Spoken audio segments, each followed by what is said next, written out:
Assalamualaikum warahmatullahi wabarakatuh. Saya Yulianto SPD, peserta Latsar CPNS 2021 Angkatan ke-31 Kelompok 4. Dalam hal ini, saya akan menjelaskan terkait dengan analisis isu efektivitas kinerja individu berdasarkan tupoksi, yaitu sebagai guru di tempat saya bekerja. Bagaimanakah penjelasannya? Simak videonya berikut ini. Seringkali kita mendapati situasi dan kondisi di tempat kita bekerja tidak sesuai dengan apa yang kita rencanakan, sehingga apa yang menjadi rencana kita sejak awal tidak dapat berjalan sebagaimana mestinya. Dalam hal ini, isu atau masalah yang saya temukan di lokasi kerja yaitu 1. Kurangnya kemampuan peserta didik kelas 5 dalam melakukan gerak dasar lompat jauh dalam pembelajaran atletik. Yang kedua, kurangnya hasil belajar siswa pada materi gerak dasar lompat jauh selama pandemi COVID-19. Yang ketiga, penerapan metode pembelajaran yang kurang tepat terhadap materi yang diajarkan.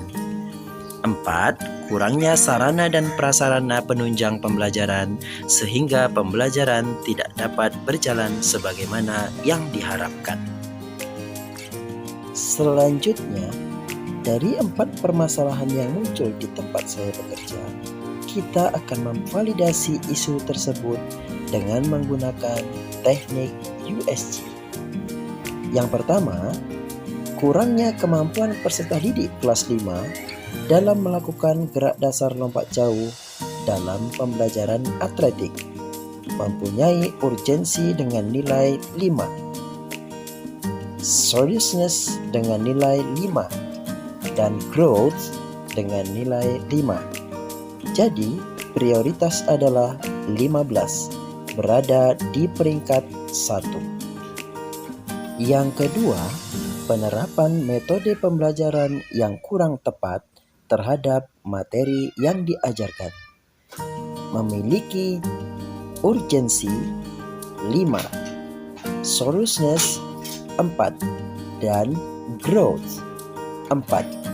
Prioritas 13, berada di peringkat 3. Nomor 3, kurangnya motivasi siswa pada materi gerak dasar lompat jauh selama pandemi COVID-19, memiliki urgensi 4, seriousness 4, dan growth 4. Prioritas 12, berada di peringkat keempat. Sedangkan yang terakhir, kurangnya sarana dan prasarana penunjang pembelajaran yang tersedia.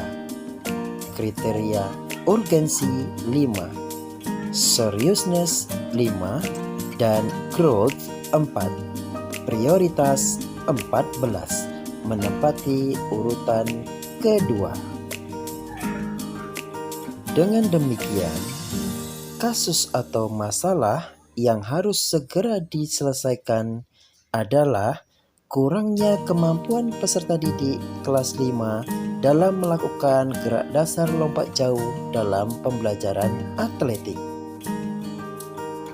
Setelah didapatkan isu atau permasalahan yang paling urgent untuk diselesaikan, oleh karena itu kita akan menganalisis isu tersebut menggunakan metode Fishbone, yaitu kurangnya kemampuan peserta didik kelas 5 dalam melakukan gerak dasar lompat jauh dalam pembelajaran atletik dipengaruhi oleh beberapa hal.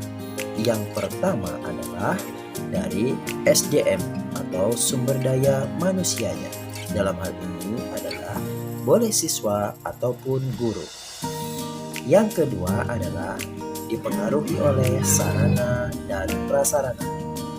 Yang ketiga adalah dipengaruhi oleh metode, dan yang keempat dipengaruhi oleh waktu. Untuk SDM, kurangnya motivasi siswa pada materi gerak dasar lompat jauh selama pandemi COVID-19, Jadi, hal ini adalah berpengaruh terhadap kurangnya kemampuan peserta didik. Yang kedua adalah kurangnya sarana dan prasarana penunjang pembelajaran yang tersedia, sehingga pembelajaran tidak dapat dilakukan sebagaimana mestinya. Yang ketiga, metode yang digunakan belum tepat, sehingga tujuan pembelajaran tidak dapat dimaksimalkan. Yang terakhir adalah waktu. Ketersediaan waktu yang tidak memadai itu akan berpengaruh terhadap pencapaian dalam proses pembelajaran. Sedangkan dampak yang akan timbul jika isu dan permasalahan tersebut tidak segera ditanggulangi adalah yang pertama, tidak tercapainya tujuan pembelajaran khususnya pada materi yang sedang diajarkan. Yang kedua, kurangnya motivasi belajar siswa baik dalam materi tersebut ataupun selanjutnya. Yang ketiga, menurunnya hasil belajar siswa. Sedangkan yang keempat, terjadinya suasana belajar yang kurang kondusif. Yang terakhir, alternatif penyelesaian isu kurangnya kemampuan peserta didik kelas 5 dalam melakukan gerak dasar lompat jauh dalam pembelajaran atletik. Alternatif penyelesaian yang pertama, memodifikasi alat atau sarana penunjang pembelajaran. Tahap penyelesaian pembelajaran menggunakan sarana ban motor bekas sebagai pengganti bak lompat jauh. Hasil yang diharapkan yaitu pembelajaran tetap dapat berjalan dengan baik dan tujuan pembelajaran dapat dicapai secara maksimal. Sedangkan pihak yang terkait adalah guru, siswa, dan teman sejawat. Sedangkan nomor 2 yaitu menggunakan metode pembelajaran yang tepat dan berbasis ICT TPA-CK. Sedangkan untuk tahapan penyelesaian yaitu mendesain pembelajaran dengan menarik dengan cara menayangkan berbagai gambar dan video pembelajaran yang berkaitan dengan materi yang diajarkan.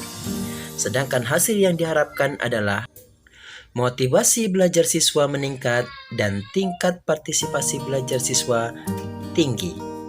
Pihak yang terkait adalah dalam hal ini guru. Sedangkan alternatif penyelesaian isu yang ketiga yaitu menciptakan suasana belajar yang menyenangkan. Tahapan penyelesaiannya yaitu siswa diberikan berbagai permainan kecil sebagai pemompa semangat dan gairah belajar. Untuk hasil yang diharapkan yaitu siswa mengikuti pembelajaran dengan penuh semangat. Yang terkait dalam hal ini adalah guru dan siswa.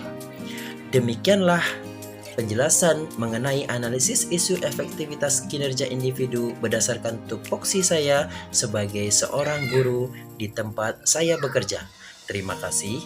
Assalamualaikum warahmatullahi wabarakatuh.